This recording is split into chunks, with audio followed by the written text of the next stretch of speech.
Joker lokal, Gegara sering dipukul dan dimaki bos. Hussein habisi bosnya. Kasus pembunuhan sekaligus mutilasi pemilik AHS Arga Tirta, Irwan Hutagolong 53 tahun di Tembalang, Semarang, Jawa Tengah akhirnya terungkap.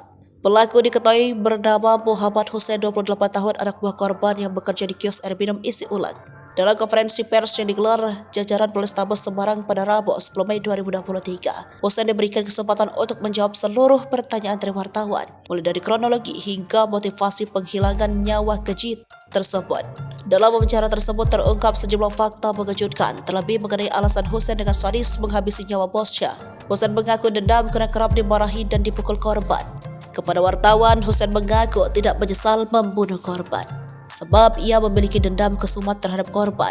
Kisah Joker itu mirip dengan Muhammad Hussein, pelaku kasus pembunuhan sekaligus mutilasi pemilik AHS Arga Tirta, Irwan Hutagolong di Tembalang, Semarang, Jawa Tengah. Dalam pemeriksaan, Hussein mengaku dirinya yang membunuh dan memutilasi Irwan Hutagolong. Hussein mengaku dendam karena kerap dimarahi dan dipukuli korban. Kisah Hussein tersebut mirip dengan sosok fiksi anti-hero garapan DJ Joker. Jauh sebelum sosok kelamnya lahir, Joker awalnya merupakan sosok pria miskin yang baik hati bernama Arthur Fleck.